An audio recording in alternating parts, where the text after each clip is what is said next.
Fascinating stuff. Now, when it comes to fame and notoriety, journalists aren't usually at the top of the list. After all, we're just the storytellers or whatever else it is we do.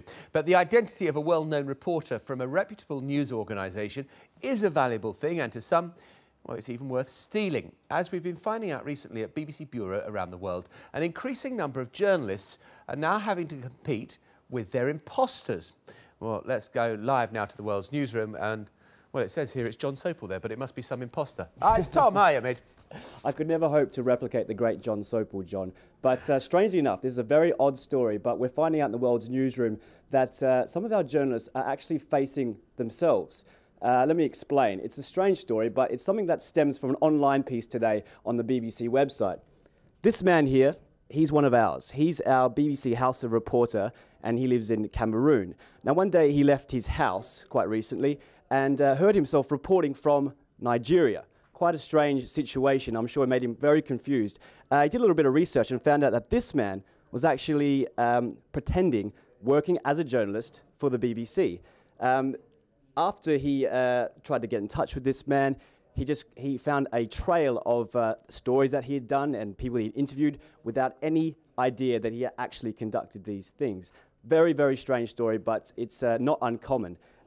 He's actually now found a way to get around this because he's a radio reporter and he's developed this very unique sign-off which I challenge anyone to emulate. Let's take a listen.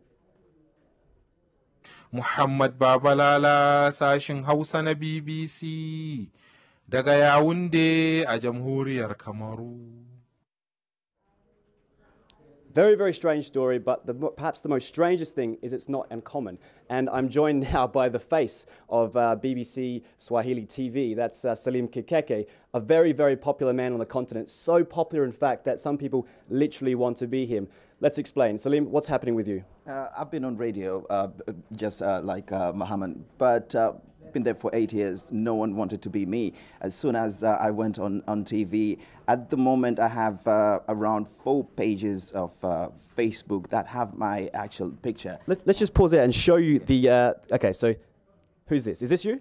This is my Facebook page. Now, this is the official BBC Facebook page, and if you could look, it has 118,000 people. Now, one of the imposter pages that was started a few months ago. Let's just bring that up. This one here.